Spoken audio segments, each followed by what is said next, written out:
Buenos días, soy Cristo Raúl y en este capítulo quiero tocar un tema que últimamente se sale mucho a luz en la cuestión del descubrimiento de América y si se cometió genocidio, historias. Y lo voy a defender desde el punto de vista divino, ¿no? Es decir, de lo que es la historia no vista según el hombre, sino dentro de la perspectiva del creador, que tiene que dirigir su creación hacia un punto. Y este punto es la formación del hombre a su imagen y semejanza. Con lo cual, partiendo de la estructura después de la caída, que el hombre cayó en el bestialismo, crea la condición que el hombre, que digamos que Europa se encontró en América, bestias, ¿no?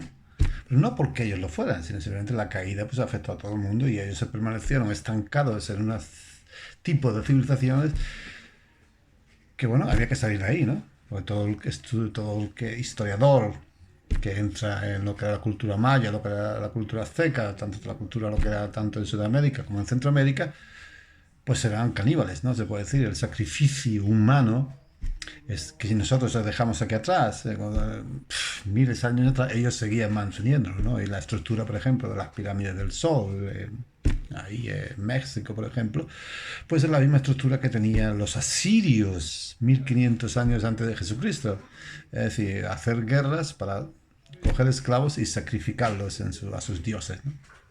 Entonces, digamos, pero más allá de todo esto, y en concreto, digamos que la lucha por la civilización pasó por un momento drástico y dramático en el siglo XVI, en el que se dio una batalla definitiva, que se iba a librar una batalla definitiva entre lo que eran las fuerzas del mal en aquel momento, que eran las fuerzas islámicas que venían ya a avasallar, venían ya a destruir absolutamente toda Europa, una vez que España, la península ibérica, había expulsado, digamos que el proceso de empuje arrastró hacia el otro lado y una vez roto el imperio bizantino, pues esa puerta estaba abierta. En ese momento en concreto, digamos que la división de las iglesias, que estaba con el movimiento de la reforma, pues había llegado a la conclusión que era mejor vivir bajo el Islam que vivir bajo la Iglesia Católica, ¿no? Todos esos movimientos son movimientos que Dios ya los tenía previsto, ¿no? Es decir, porque la batalla del momento que Dios libera a su enemigo en la tierra, el enemigo tenía algo muy concreto, que era la destrucción de la humanidad, ¿no? Y en principio, para destruir la humanidad tenía que destruir al cristianismo. Entonces Dios se forjó, digamos, a un pueblo en constante guerra contra el Islam, que lo venció y por lo tanto no tenía ningún miedo en absoluto al moro, ¿no? En cambio, por la parte aquella, pues el imperio bizantino pues caía bajo digamos, el ataque final del imperio otomano, que el que en aquel momento había reunido a todo el Islam, todas las naciones islámicas a su alrededor, y desembarcaba en Europa, arrasaba, llegaba ya hasta las puertas de Viena, hasta Budapest cae, y es en aquel momento que una guerra era muerte, es en aquel momento que Dios le da a España el imperio para defender. Pero una guerra no se hace sin oro. Por lo tanto, no solo Dios le dio el imperio a un pueblo que era ya invencible, que se había demostrado invencible contra el Islam, que había tenido siglos de guerra constante, tenían los músculos hechos para la guerra, le da el imperio, lo que es el imperio más grande del momento, pero hacía falta oro.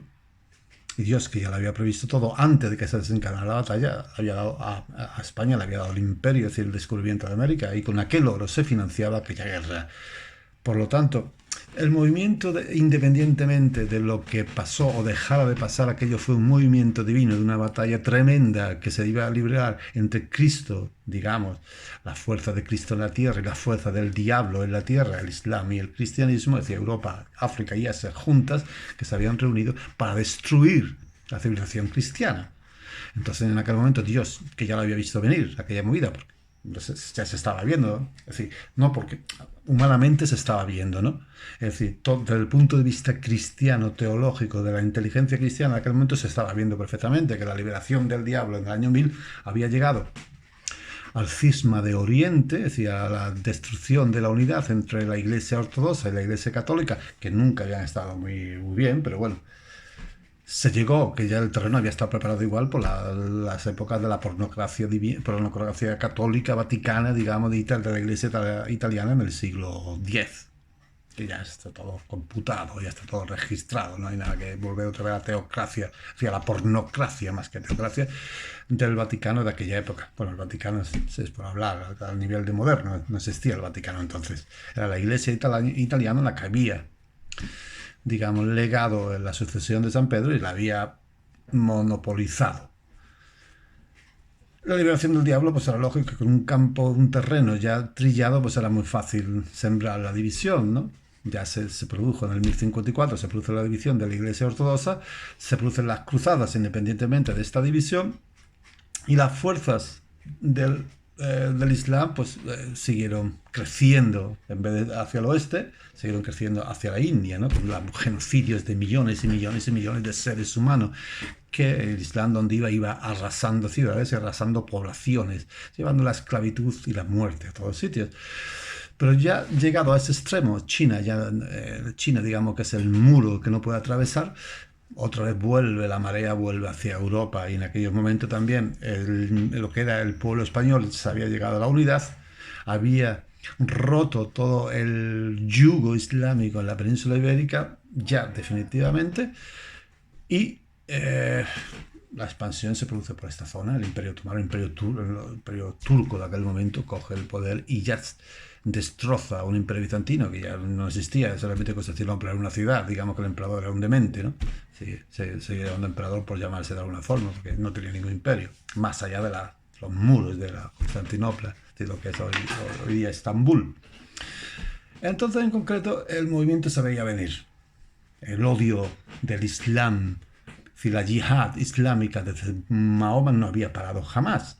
Simplemente había encontrado barreras y esa barrera pues había rebotado y había llegado a otros sitios. Y en aquel momento el yugo, que era un yugo de hierro, había dominado a todas las naciones de Asia y de África del Norte, y se había reunido por esta zona, entrando a Europa por la zona de Grecia, lo que era Grecia, Bulgaria, Rumanía, que siempre había estado en tensión, pero en aquel momento ya con el nuevo emperador se decide a la invasión total y definitiva de Europa. Como Dios ya había previsto aquello, pues surgió el Imperio Español. No surgió por genio, surgió, digamos, porque fue una casualidad histórica. Eso fue un movimiento histórico que Dios lleva. Pues si se ve la historia universal, lo vemos como Dios va moviendo. Sí, hay por zonas, son etapas, ¿no?, que se van llegando hasta el proceso de formación del ser humano, de la inteligencia humana a su nivel, para ver las cosas no desde el punto de vista individual, sino a lo universal. Y en definitiva, esto que está sucediendo allí. Es decir, el diablo, el enemigo de la humanidad, aquel que hizo caer al hombre, aquel que estuvo detrás de toda la maniobra para crucificar al Hijo de Dios en la tierra, pues había estado preparando terreno, tanto con la reforma protestante, para hacer que la división dentro de las naciones europeas impidiera un bloque compacto, y de tal forma que el diablo, al dirigir toda la fuerza del Islam, sus ejércitos hacia Europa, pues no encontraba la oposición, pero una Europa dividida pues sería carne de cañón. Como Dios ya estaba previendo aquello, pues hicieron los juegos suficientes de coger al pueblo que había estado preparando, que era el pueblo español, lo lanzó, lo elevó al imperio y le dio todo el oro de las Américas para luchar esa batalla y esa guerra. Y venció. Lo que ganó las Américas, se le quitó el oro, pero es que se le dio una civilización. Las Américas llevaban viviendo en el bestialismo miles de años, del que no habían salido jamás. Mientras que nosotros, bajo la luz del cristianismo, habíamos seguido revolución tras revolución hasta llegar a donde estábamos, ¿no? Que esos procesos, había un choque de civilizaciones, por supuesto, pero siempre sería mejor el choque, lo que habría después de la tormenta, que no vivir continuamente bajo aquella miserable condición en que estaban viviendo todos los pueblos de América, que ahora, si son patriotas, creacionistas y quieren reivindicar aquella monstruosidad de sociedades, Solo falta coger los libros, entrar en la arqueología y ver el ritual anual de sacrificios humanos, por ejemplo, que se lleva en México, ¿no? Y que la conquista, que 300 españoles pudieran dominar un imperio de millones, se debió a que precisamente todos los pueblos que estaban siendo sacrificados durante miles de años encontraran un libertador, es decir, alguien a quien irse, que le diera la fuerza y dirigirlos a todos contra aquel imperio. Es decir, que el imperio no fue destruido, el imperio azteca, el imperio maya, no fueron echados abajo por Cortés ni por Pizarro, fueron echados abajo por los propios pueblos que se encontraron una fuerza de liberación de aquella monstruosidad que existía en aquellos tiempos. Evidentemente tenía que haber un choque, el choque lo hubo, porque allí lo que se trataba era de recoger aquel oro y ponerlo aquí. Eso era absolutamente, porque si caía Europa, caía absolutamente la vida en la tierra. Volvía todo el mundo al bestialismo y del bestialismo ya no había absolutamente después nada. Y eso era imposible que Dios permitiera que pasase eso. Era absolutamente imposible. Digamos que más allá de nuestra propia historia existen conceptos teológicos que están ahí y que eso se deben, que están en la propia estructura de la historia universal desde el punto de vista de la creación, es decir, desde la eternidad. En consecuencia, cuando a los idiotas, los ignorantes, hablan de que tenemos que pedir perdón o que se cometió un genocidio, esos son idiotas de nacimiento. Son ignorantes porque sí, porque la ignorancia da dinero. Les dice que, ya lo decía Aristóteles, y no es una broma, que lo certifico yo también, el ignorante es feliz. El conocimiento lleva en sí un peso muy fuerte, el conocimiento real, no la basura. Y bueno, digamos que es una lucha constante por llegar a la inteligencia libre. Y pues los idiotas que van por ahí diciendo que hubo un genocidio, los idiotas que nosotros los españoles hicimos, que los mexicanos, tanto en la parte de Chile, por ahí, de aquellos imperios eran caníbales, que ya están registrados arqueológicamente, como el anual de ritual de sacrificio de cientos de miles, que todos los años los aztecas y mayas celebraban en sus pirámides, eso también está registrado. Por lo tanto, no hubo un genocidio, lo que hubo una liberación, destrucción de aquel mundo de horror, que por supuesto sales de una pesadilla, no es precisamente como vas a salir al paraíso directamente, ¿no? Sino que el que ha entrado a esa pesadilla tiene que salir por el mismo camino, es decir, si has entrado en la sangre, tiene que salir por un mar de sangre. Sí, eso es elemental. Pero más allá de todas esas circunstancias temporales, lo que tenemos que ver son los resultados finales que Dios puso en movimiento. Y los resultados finales que Dios puso en movimiento fue la victoria de Europa, de su mundo, de la civilización que él había hecho, para que ahora podamos ya no solo centrarnos en nosotros mismos, sino enfocarla a todo el universo con mayor fuerza. Porque el objetivo de la creación, el objetivo de la historia universal es la conversión de toda la tierra al cristianismo. No por la fuerza, ni mucho menos. Eso ya. Nosotros defendemos la verdad. Dios es el que decide qué hace con su propia creación. Es decir, con aquellas criaturas que prefieren volver al polvo, que vuelvan al polvo. No somos jueces de nadie, pero sí tenemos el deber de defender nuestra existencia, de defender nuestra civilización y el derecho supremo de defender la vida de nuestros hijos y de nuestros descendientes. Tanto, esa es la teoría general de la que debe enfocarse el siglo XVI. Hay una batalla decisiva entre Cristo y el diablo, es decir, entre las fuerzas de la eternidad y las fuerzas del infierno, en que se jugó la existencia misma de Europa y por tanto la existencia de toda la vida en la tierra, de toda la civilización. España fue elegida para ser la vanguardia de ese movimiento, porque precisamente sus soldados habían sido forjados durante siglos en una constante batalla contra ese enemigo. Lo conocía perfectamente, no le tenía ningún miedo. Y eso es lo que hizo España, y eso es lo que hizo Dios, ganar aquella batalla. Que luego, por supuesto, ya nuestro queridísimo Cervantes, pues viendo como el genio que era, viendo toda aquella movida, tradujo en el Quijote aquella batalla nuestra, diciendo que bueno, España estaba dando todo y al final se iba a encontrar con el desprecio de todos. Eso fue la verdadera, el alma del Quijote, ahí donde está todo. Ahí donde se centra absolutamente todo el genio del Quijote, ¿no? Que fue verdaderamente lo que pasó. Una vez que libramos aquella batalla primera y la segunda batalla con Felipe II, que liberamos otra vez el Mediterráneo, España había el oro que tenía que haber, digamos, en otras circunstancias, que se hubiera como hacia Inglaterra, cogía su oro y se lo guardaba para sí, e hizo un imperio. Si España se hubiera guardado aquel oro, España no hubiera pasado ninguna crisis. Pero España no solo puso el oro de América, sino que puso la sangre de sus hombres, de sus mejores hombres. De tal forma que cuando ya se termina el reino de Felipe II, España está exangüe. Todo el oro se había desviado hacia esa liberación de Europa y toda la mejor sangre se había puesto ahí, en esa gran batalla. Así que a los idiotas, ignorantes, que vienen diciendo ahora que hubo un genocidio de España allí y que fue una masacre, no sé, esos idiotas, mira, la lengua no se le corta a nadie porque es un delito, pero ponerle pegamento en los labios para que no abran la boca, sí sería bueno. Y meterlos en cuadras de burros, porque eso es lo que son, asnos, no sería mala idea. Dios está vivo, Dios está presente, Dios está dirigiendo su creación, partiendo de unas condiciones bestiales en las que el hombre decide ser una bestia, en su ignorancia. Pero ya la ignorancia hay que librarse de ella. Y no estamos aquí por casualidad ni porque queramos, estamos aquí porque Dios lo ha querido todavía.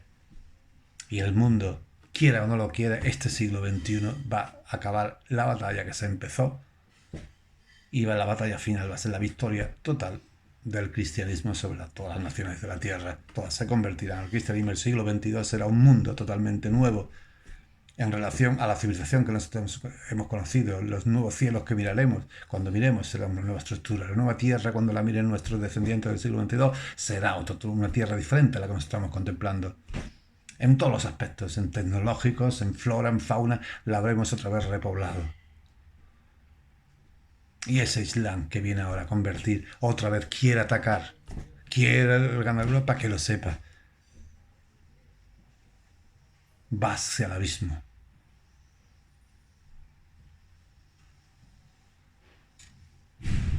Total. Si ahora mismo tiene por aliado a las fuerzas progresistas que le están abriendo las puertas, le están abriendo las puertas al abismo. Así que más vale que vuelvan para atrás y piensen dónde van. Pero también se entiende que el mismo origen de la fuerza que lideró todo aquel movimiento está empujando absolutamente a ellos y no tienen tampoco ninguna opción. Así que la batalla está ya la guerra ha sido declarada. La cuestión es ahora cómo se va a luchar y cómo se va a ganar. Pero hay una cosa muy clara, que Dios está ahí y es el que dirige toda la batalla. Al fin y al cabo todos somos unos u otros, estamos en un lado de una fuerza o en un lado de otra. No hay aquí independencia, aquí no hay una yo actúo libremente, yo actúo por mí mismo, no, aquí o perteneces aquí o perteneces allí, o perteneces a Cristo o perteneces al diablo. El que se queda en medio es arrasado, es arrollado. No hay más. Entonces, que hay una victoria no quiere decir que el vencedor se siente. Quiere decir que hay que lanzarse al campo de batalla sabiendo que la victoria es nuestra, sin ningún miedo y sin ningún prejuicio. Y decir a los otros retiraos antes que sed aplastados, porque es lo que están jugando. Así que más allá de esto es lo que cuando se habla de genocidio o de descubrimiento de América, lo que todo el mundo debe decirle a esos ignorantes, a esos burros, a esos asnos que no tienen ni idea de dónde tienen la cara. O es que ellos hubieran preferido lo mejor, que el Islam hubiera arrasado a Europa en el siglo XVI, todo se hubiera ido a la misma... Me callo. ¿Y dónde estarían ellos ahora? Es muy fácil. Cuando otros consiguen por ti lo que tú no fuiste capaz de conseguir, es muy fácil aprovecharse del fruto. Y luego demonizar a aquellos que lucharon con su sangre para darte lo bien que vives ahora. Perfecto.